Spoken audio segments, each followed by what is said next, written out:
బంగ్లాదేశ్ మాజీ ప్రధాని షేక్ హసీనా మాతృదేశానికి వెళ్తానని ఇప్పటికే ప్రకటించారు.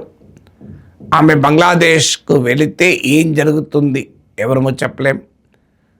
2024 ఆగస్టు 5న ఆమె తీవ్రమైన ప్రజా తిరుగుబాటును తప్పించుకోవటానికి భారత్కు వచ్చి ఢిల్లీలో అప్పటి నుంచి 2 ఏళ్లుగా ఆశ్రయం పొందుతున్నారు. ఆమె మూటాముల్లా సర్దుకొని దేశం విడిచి రావటానికి 2 గంటల సమయం. వేల సంఖ్యలో యువత ప్రజలు ఆమె ఇంటిపైకి దాడి చేస్తుడానికి సిద్ధమవుతుంటే ఆర్మీ తాము కాల్పులు జరపలేమని, దేశ ప్రధానిని కాపాడలేమని చేతులెత్తేసి హసీనాను ఇండియాకు పంపించేశారు.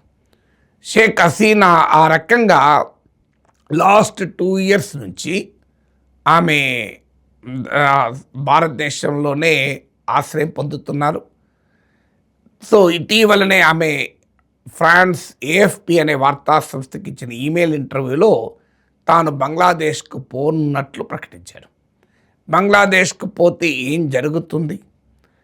2025 చివరిలోనే బంగ్లాదేశ్లోని international crimes tribunal Sheikh Hasina 1400 మంది ప్రొటెస్టర్ల చంపటానికి ఆదేశాలు ఇచ్చింది అనే ఆరోపణపై ఆమెకు ఉరిశిక్ష కూడా విధించారు. ఆమె తరఫున ఆమె ప్రజెన్స్ లేదు, కానీ ఆమె ఇండియాలో ఎగ్జైల్లో ప్రవాస జీవితం గడుపుతున్న సమయంలో ఆమెకు ఉరిశిక్ష విధించారు. అందువల్ల ఇప్పుడు ఆమె బంగ్లాదేశ్కు వస్తే ఢాకాకు చేరితే ఆమెను అరెస్ట్ చేసి ఉరి తీస్తారా, జీవిత ఖైదు వేస్తారా, లేదా అరెస్టే చేయకుండా ఉండవచ్చా, లేదు ఆమె పైన హత్యా ప్రయత్నం జరగవచ్చా, ఎవరమూ చెప్పలేము. ఎందుకంటే చరిత్ర ఇందుకు సాక్ష్యం. కాస్తంత బంగ్లాదేశ్ చరిత్ర మనకు అర్థమైతే ఏం జరగబోతుందని చెప్పలేము అన్న నా మాట తెలుస్తుంది. బంగ్లాదేశ్ ఒకప్పుడు పాకిస్తాన్లో భాగం. 1947లో భారత్ పాకిస్తాన్లో విడిపోయాక తూర్పు పాకిస్తాన్గా ఈ ప్రాంతాన్ని పిలిచేవారు. పాకిస్తాన్ దేశంలో 2 రకాల స్రవంతులు ఉండేవి. ఒకటి ఇస్లామిస్ట్ ఉన్మాదము, అది ప్రజెంట్ పాకిస్తాన్లో రాజ్యం వెళుతూ వచ్చింది.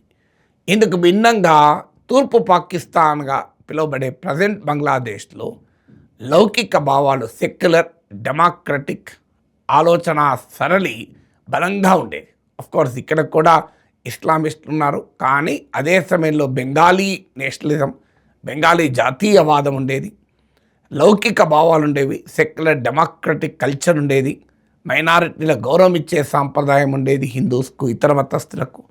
ఇందుకు పూర్తి భిన్నంగా ప్రజెంట్ పాకిస్తాన్గా పిలువబడే ప్రాంతంలో ఉర్దూ చావనిజం, అలాగే ఇస్లామిక్ మతోన్మాదం ఉండేది. ఈ భాషాపరమైన ఆధిపత్యము, మతపరమైన ఛాందసవాద ఆధిపత్యాన్ని వ్యతిరేకించి తూర్పు పాకిస్తాన్ ప్రజలు విముక్తి పోరాటాన్ని జరిపారు. ఆ పోరాటానికి షేక్ హసీనా తండ్రి షేక్ ముజిబుర్ రెహమాన్ నాయకత్వం వహించారు. బంగబంధుగా పిలువబడే బంగ్లాదేశ్ జాతిపిత షేక్ ముజిబుర్ రెహమాన్ నాయకత్వంలో బంగ్లాదేశ్ విమోచనోద్యమం జరిగింది. అప్పటి పాకిస్తాన్ అధ్యక్షుడు షేక్ ముజిబుర్ రెహమాన్ను కూడా అరెస్ట్ చేసి అతనికి కూడా మరణశిక్ష విధించారు. అంటే దేశం పైన తిరుగుబాటు చేస్తున్నాడు, దేశద్రోహ నేరమని. కానీ ఈలోగా మార్చ్ 1971లో ముజిబుర్ రెహమాన్ అరెస్ట్ అయ్యారు. ఆ తర్వాత మీకు భారత సైన్యం సహకారంతో బంగ్లాదేశ్ విముక్తి ఉద్యమం విజయవంతమై విముక్తి వాహిని పోరాటానికి ఇండియన్ సైన్యం తోడు కావడంతో 90,000కు పైగా పాకిస్తాన్ సైనికులు తలలు వంచుకొని భారత సైన్యం ముందు లొంగిపోయారు. అలా బంగ్లాదేశ్ విముక్తి పొంది ప్రత్యేక దేశమైంది.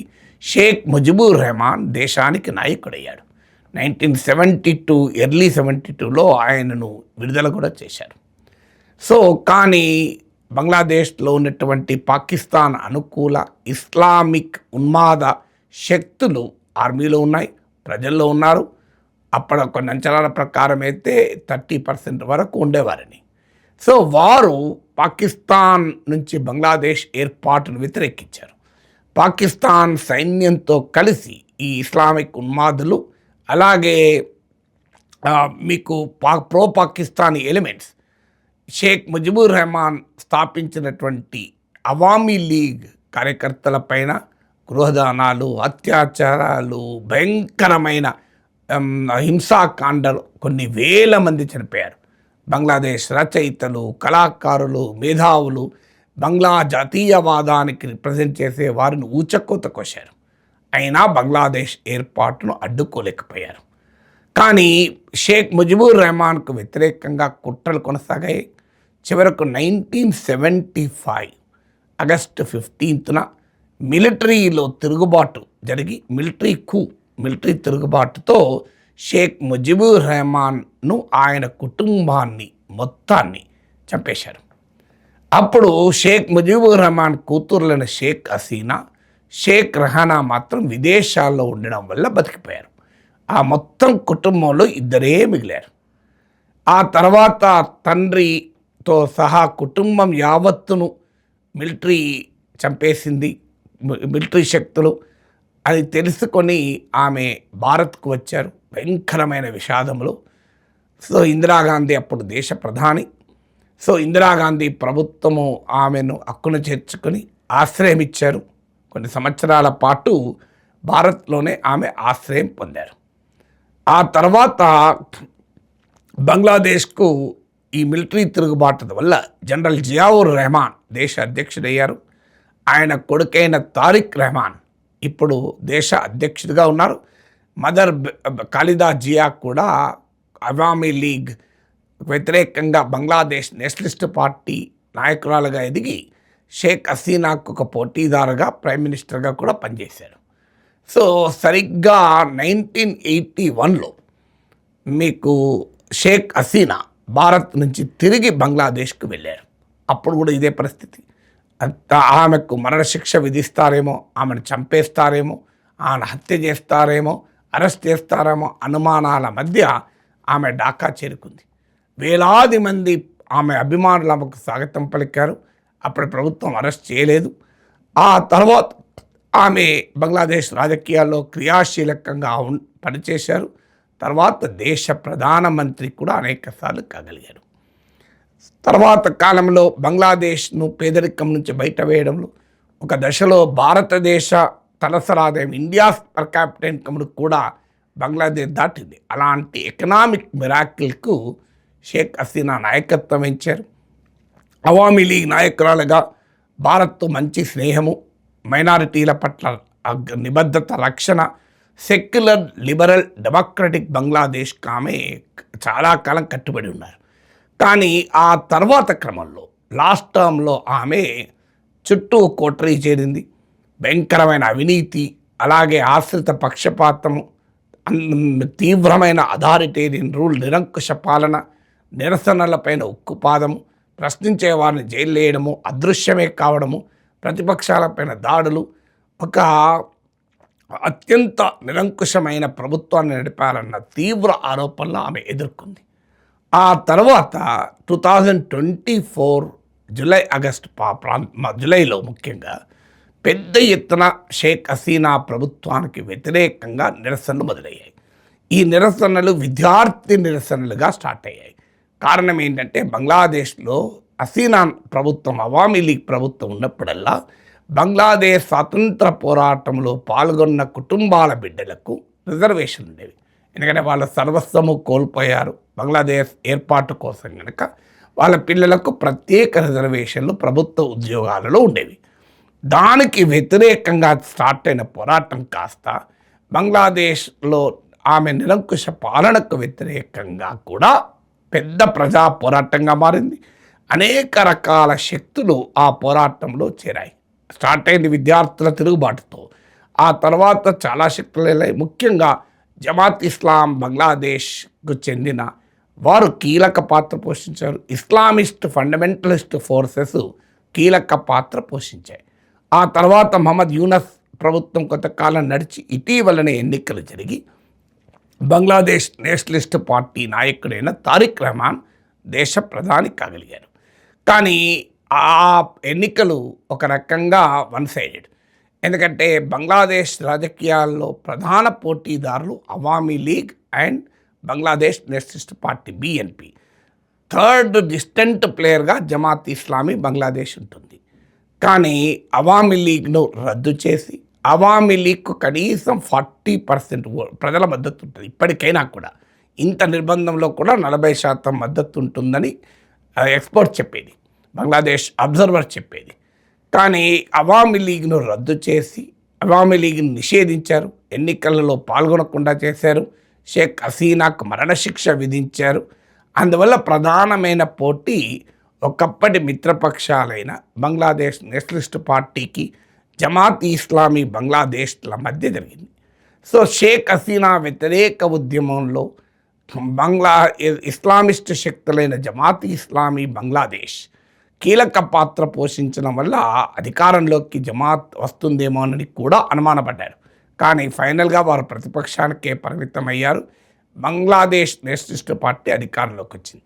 జమాత్ ఇస్లామీ బంగ్లాదేశ్ అయితే కేవలం మతోన్మాద స్వభావమే కాదు, ప్రో పాకిస్తాన్ క్యారెక్టర్ ఉన్నటువంటి పార్టీ, బంగ్లాదేశ్ ఏర్పాటును వ్యతిరేకించిన పార్టీ. అందువల్ల ఈ కాంటెక్స్ట్లో ఇప్పుడు ఆమె 2 ఏళ్ల తర్వాత తిరిగి మాతృదేశానికి మరికొద్ది నెలల్లోనే వెళ్తానని ప్రకటించారు. సరిగ్గా 45 years తర్వాత 1981లో ఇప్పటి ప్రైమ్ మినిస్టర్ అయిన Tariq Rahman father general Ziaur Rahman prime మినిస్టర్గా ఉన్నప్పుడు వెళ్ళారు. 45 years తర్వాత ఇప్పుడు మళ్ళీ వెళ్ళబోతున్నారు. వెళ్తే ఏం జరుగుతుంది, ఏమైనా జరగవచ్చని ఆమెకు తెలుసు, అనుభవాలు ఉన్నాయి. ఇప్పటికీ ఆమె పైన 19 times attempt on her life జరిగింది. ఆమె పైన హత్యా ప్రయత్నాలు జరిగాయి. ఒక్క ప్రయత్నంలోనైతే గ్రెనేడ్ దాడిలో 24 మంది చనిపోయారు కూడా, 24 members. ఇలా బంగ్లాదేశ్కే కాదు, చాలా దేశాలు ఈ అనుభవాలు ఉన్నాయి. ఉదాహరణకు ఫిలిప్పీన్స్లో మార్కోస్ అనే అతను నాయకుడిగా ఉన్న రోజుల్లో ఇలాగే స్వదేశానికి తిరిగి ప్రవాస జీవితం తిరిగి వచ్చిన నాయకుడిపై జరిగిన హత్యా ప్రయత్నంలో చనిపోయాడు. మీకు పాకిస్తాన్లో బెనజీర్ భుట్టో ఇలాగే ప్రవాస జీవితం నుంచి తిరిగి వచ్చినప్పుడు ఆమె మాతృదేశానికి తిరిగి వచ్చిన సందర్భంగా ర్యాలీ పైన జరిగిన బాంబు దాడుల్లో 128 members చనిపోయారు. బెనజీర్ భుట్టో అప్పుడు తప్పించుకోగలిగింది. ఆ తర్వాత మరో ఎలక్షన్ ర్యాలీలో ఆమె హత్యకు గురైంది. అందువల్ల ఈ అనుభవాలు తెలిసిన ఎవరికైనా ఏం జరుగుతుందో చెప్పలేం. ఆమెను ఉరి తీస్తారా, అరెస్ట్ చేస్తారా, జైల్లో పెడతారా, జీవిత ఖైదు చేస్తారా, భయంకరంగా టార్చర్ చేస్తారా, లేదా ఆమెను ఎలో చేస్తారా పొలిటికల్గా, ఎవరము చెప్పలేం. అంతటి అన్సర్టనిటీలో కూడా ఆమె సాహసోపేతంగా తన మాతృదేశానికి తిరిగి వెళ్తానంటోంది. ఆమెకు 78 years. సో ఈ వయస్సులో 78 ఏళ్ళ వయసులో తిరిగి వెళ్తాను అని ధైర్యంగా ప్రకటించారు. సో మామూలు విషయం కాదు. ఎందుకంటే వెళితే ఏం జరుగుతుందో ఎవరమూ చెప్పలేం, ఏవైనా జరగచ్చు, భయంకరమైన దాడులు ఎదుర్కోవచ్చు. కానీ ఆమె ఇప్పుడు చావో రేవో తేల్చుకోవటానికి వెళ్తుంది. బతికి ఉన్నా, తిరిగి వెళ్ళాక చనిపోయినా తన అవామీ లీగ్కు మాత్రం ఒక పునర్జీవం పోసిన వారు అవుతారు, అందులో అనుమానం లేదు. సో అవామీ లీగ్ పైన ఎంతటి నిర్బంధం ఉన్నా ఇప్పటికీ 40% ప్రజలు కనీసం అవామీ లీగ్ మద్దతుదారులు ఉన్నారు, బయటికి రాకపోవచ్చు. అందువల్ల తాను తిరిగి మాతృదేశానికి వెళ్ళకపోతే తన తండ్రి స్థాపించిన, తాను నాయకత్వం వహించిన అవామీ లీగ్ పార్టీ మనుగడే ప్రశ్నార్థకమవుతుంది. సో అందువల్ల బహుశా ఆమె నిర్ణయానికి వచ్చినట్టున్నారు, తిరిగి బంగ్లాదేశ్కి వెళ్తాను, బతికినా చనిపోయినా అవామీ లీగ్ మాత్రం పునర్జీవం పొందుతుంది. ఎందుకంటే చరిత్రలో అంత సులభం, చనిపోతే మామూలు ఇంపాక్ట్ ఉండదు. సో మీకు హత్య గురైనా లేదా ఆమెను ఉరి తీసినా పెద్ద ప్రజా వెళ్ళవచ్చే అవకాశం ఉంది. బహుశా కొంతమంది అబ్జర్వర్ చెప్పేది అంతటి ప్రజా మద్దతు ఉన్న నాయకురాల్ని ప్రభుత్వం ఉరి తీయకపోవచ్చని కూడా అంటున్నారు. అందువల్ల చెప్పలేము ఏం జరుగుతుందో. కానీ ఆమె పైన హత్యా ప్రయత్నం జరగచ్చు, ఎందుకంటే ఆమె ఇప్పటికీ కొత్త ఏమి కాదు కనుక. So but she is prepared for anything. ఏమి జరుగుతుందో చెప్పలేం, కానీ ఏది జరిగినా అవామీ లీగ్ రీబర్త్ మాత్రం గ్యారెంటీ. ఆమె బతికుంటే ఆమె నాయకత్వంలో అవామీ లీగ్ తిరిగి బలమైన శక్తిగా రూపొందుతుంది. ఆమె చనిపోతే ఆమె త్యాగంతో అవామీ లీగ్ మళ్ళీ పునర్జీవం పొందుతుంది. అందుకే ఆమె తిరిగి వెళ్తుంది.